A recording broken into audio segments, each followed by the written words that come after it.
Not reservation empower women, अर्थात आरक्षण नहीं समावेश नारियों को सशक्त बनाता है। मैं इस विषय के पुरजोर विपक्ष में हूँ और अपनी बात रखने जा रहा हूँ। आइए सबसे पहले इस विषय में समाहित कुछ शब्दों के अर्थ को समझते हैं। रिजर्वेशन यानी आरक्षण का अर्थ है विशेष उद्देश्य से सुरक्षित किया गया स्थान। इंक्लूजन यानी समावेश का अर्थ है शामिल करना। एम्पावर यानी सशक्तिकरण का अर्थ है विशेष शक्ति से किसी वर्ग को मुख्य धारा से जोड़ना। महोदय, इस सदन से मेरा एक प्रश्न है कि आखिर किस काल में नारियां हमारे समाज में शामिल नहीं रही हैं? शामिल तो वो सदा ही रही हैं। माँ सीता से लेकर रानी लक्ष्मीबाई प्रत्यक्ष उदाहरण है। मगर फिर भी क्या कमियां हैं कि नारियां अब तक मुख्य धारा से जुड़ नहीं पाई हैं? उसका कारण है कि मात्र शामिल कर देने से ही हम अपने कर्तव्य से मुख मोड़ देते हैं।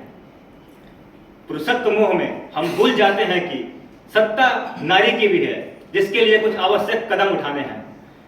समरसता है संबंध की, अधिकार और अधिकारी की, अर्थात समरसता यानी सामंजस्य, हार्मोनी ही एक ऐसी प्रक्रिया है जो अधिकार को अधिकारी से जोड़ती है।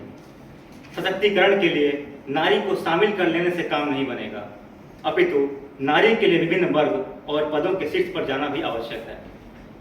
महोदय, इस सभागार में कई लोग शामिल हैं, फिर भी बात सिर्फ उनकी सुनी जा रही है जो यहाँ मंच से बोल रहा है। सदियों से वंचित बैठा महिला वर्ग बृहद स्तर पर अपना आत्मविश्वास खो चुका है। इसलिए आवश्यक है कि पूरी प्रक्रिया के साथ नारी वर्ग को मंच पर व्यवस्थित किया जाए ताकि वे स्वानुभूति व्यक्त करें और किसी की सहानुभूति की आवश्यकता ना पड़े। नारी के सशक्त होने का माध्यम है शिक्षा, रोजगार, आर्थिक स्वतंत्रता और राजनीतिक नेतृत्व।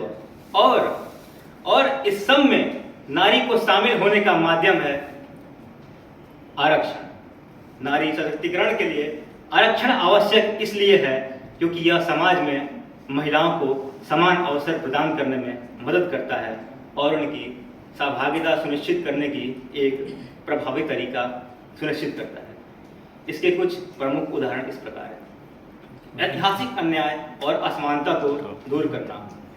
सदियों से महिलाओं को शिक्षा, रोजगार और राजनीति में समान अवसर नहीं मिले हैं। महिला एक बिंदु से आपको प्रकाशित करना चाहूँगा। महिला आरक्षण बिल 2023 में एक बात का प्रावधान, जहां टोटल लोकसभा सीटों में महिलाओं के लिए 1/3 सीटें आरक्षित करने का प्रावधान है। इस बिल की महत्वता आपको एक आंकड़े से बताता हूं। 1952 में लोकसभा में महिलाओं की भागीदारी 5% थी, जो आज 70 साल बाद भी बढ़कर सिर्फ 11% हो पाई है। ये बहुत ही शर्मनाक विषय है। आरक्षण से इन्हें इस क्षेत्रों में प्रवेश करने का अवसर मिलता है। दूसरा, निर्णय लेने की प्रक्रिया में महिलाओं की भागीदारी बढ़ाना। राजनीति और प्रशासन में महिलाओं की संख्या बढ़ने के लिए आरक्षण जरूरी है। यदि महिलाओं की भागीदारी होगी तो वे अपने हक के लिए प्रभावी नीति का निर्माण कर पाएंगे। तीसरा, आर्थिक आत्मनिर्भरता को बढ़ावा। नौकरियों में आरक्षण महिलाओं को आर्थिक रूप से मजबूत बनाता है, जिससे वे अपने जीवन के महत्वपूर्ण फैसले ले सकती हैं। चौथा, सामाजिक सोच में बदलाव लाना।